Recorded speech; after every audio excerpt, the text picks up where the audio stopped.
Students, आज हम पढ़ेंगे आर्टिकल्स। आर्टिकल्स होते क्या हैं, ए एंड द का यूज कैसे होता है। चलो शुरू करें। तो आर्टिकल की डेफिनेशन होगी, ए एंड द एक तरह के डिटरमाइंस हैं जिनका प्रयोग नाउन के पहले या नाउन के लिए होता है। यानी कि आर्टिकल्स एक तरह के डिटरमाइंस होते हैं जिनका यूज नाउन के पहले या फिर नाउन के लिए होता है। जैसे example, he is a boy.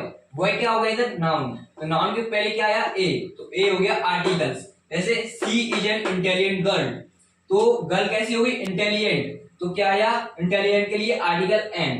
अब बात करेंगे आर्टिकल्स कितने तरह के होते हैं। आर्टिकल्स दो तरह के होते हैं, जिसमें फर्स्ट होता है A and the. A and the होता है इनडेफिनिट आर्टिकल्स। इनडेफिनिट आर्टिकल्स का मतलब कि अनिश्चित, मतलब निश्चित नहीं है। जैसे कि example, there was a king, एक महाराजा था, मतलब एक महाराजा था, निश्चित नहीं है ये, तो इसे बोलते हैं इनडेफिनिट आर्टिकल, जिसमें आते हैं ए एन। एंड अब डेफिनिट आर्टिकल्स। डेफिनिट आर्टिकल में आता है द मतलब कि निश्चित होता है वहां पे। जैसे कि the water of this well is sweet, मतलब उस कुएं का पानी मीठा है, मतलब ये निश्चित है। तो निश्चित आर्टिकल में आता है द। यूज ऑफ ए का यूज कैसे होता है। जैसे कि ए का यूज कॉन्सोनेंट साउंड से शुरू होने वाले शब्दों के पहले होता है।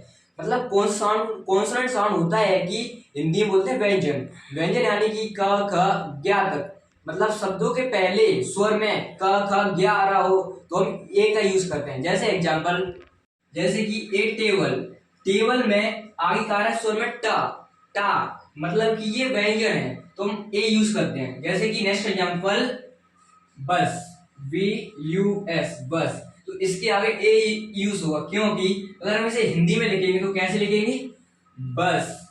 तो बस, बस क्या ये वह है व्यंजन, तो व्यंजन स्वर के आगे लिखते हैं हम ए, तो ये होता है ए का यूज। तो अब देखिए एन का यूज। एन का यूज होता है कि एन का यूज वोवल साउंड से शुरू होने वाले शब्दों के पहले होता है। वोवल साउंड कौन से होते हैं, वोवल साउंड होते हैं ए, ई, आई, ओ, यू, हम इन्हें बोलते हैं वोवल्स। और हिंदी में बोलते हैं स्वर।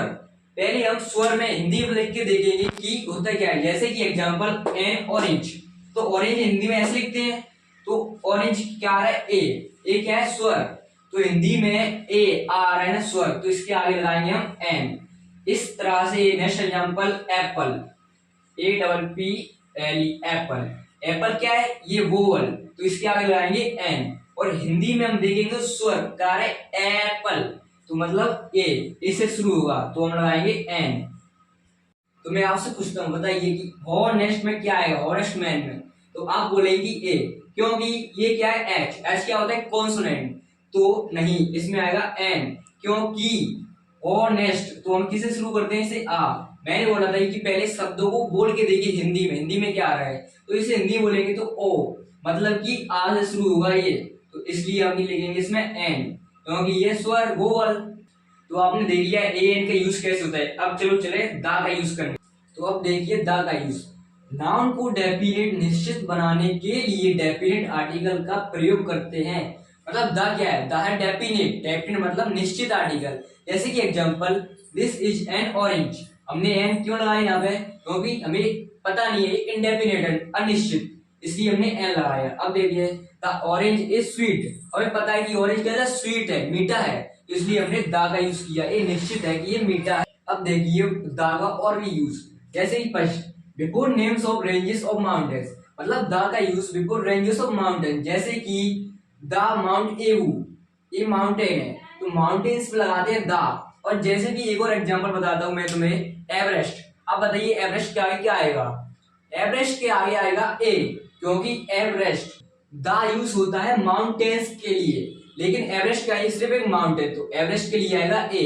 एंड देखिए second, before names of groups of island, island के ग्रुप्स के लिए भी दा का यूज होता है। And before names of river, river के नेम के आगे भी दा का यूज होता है, जैसे the Ganga, the Brahmaputra and port. Before names of great books, हमारी होली बुक्स के आगे भी दा का यूज होता है, जैसे कि the Bible, the Gita and five. Before names of newspaper, तो न्यूज़पेपर के आगे भी दा का यूज होता है, the Times of India, the Hindustan. जो तुम्हें आर्टिकल्स आपको समझ में आए होंगे, तो समझ में आए हो तो प्लीज लाइक से सब्सक्राइब करना। And thank you for watching.